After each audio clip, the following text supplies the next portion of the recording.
I'm the most unluckiest black man in America. You can also say, I'm the black man God hates. This is part 3 of episode 1.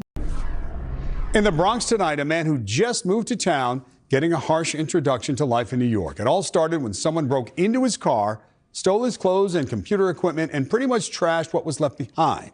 News 4's Chris Jose has the rest of his story. They did all that. They ransacked all that.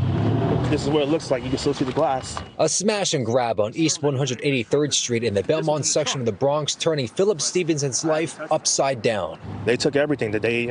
Your cameraman said, let me borrow his jacket. God bless him.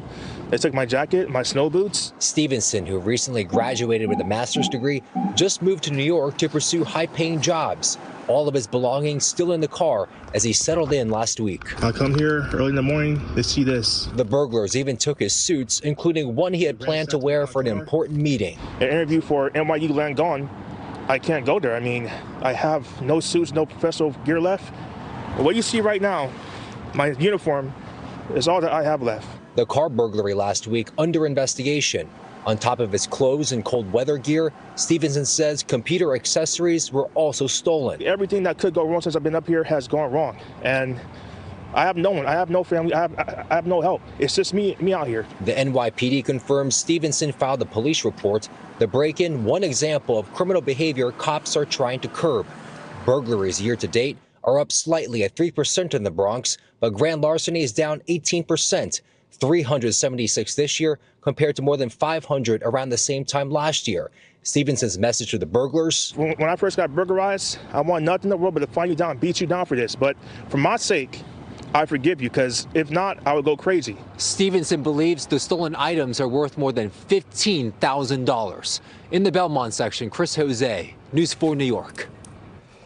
I called NYPD for 3 days, and they refused to show up. When I finally saw an NYPD unit 4 days later and flagged it down, they tried to fight me, stating that I was being hostile just for flagging them down, and then said it was abnormal and that I should have called 911. Never mind the fact that I had done that for 3 days, and they never came. They start calling in more units, and for my protection, I started recording.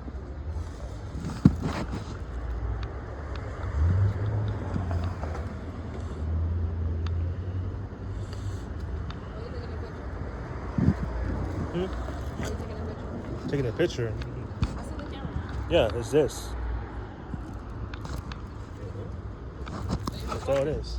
Okay, well, you're recording. Is there something wrong, sir? As you can see, they don't like me recording and become more hostile. But what you can't see in the video is that I am now surrounded by 6 cars and 2 of those NYPD minivans, and there are at least 18 officers from the 48th precinct out there. They only de-escalate when the sergeant shows up. They stole literally everything out of my car. I was staying in New York City overnight because I had an interview for a high-paying job with the city. They took my suits, so I couldn't even go to the interview with the city or any job. In addition to stealing my suits, they also stole my Michael Kors jacket, both pairs of my black Rocky S2V boots, and my Brooks running shoes. Because of all of my suits and clothes being stolen, I couldn't go to any job interview, so I didn't get hired at NYU Langone or with the city of New York. How can this get any worse? I wish I never asked that. Unfortunately, part number 2 is coming soon. Please hype this video and help get this story seen. Thank you.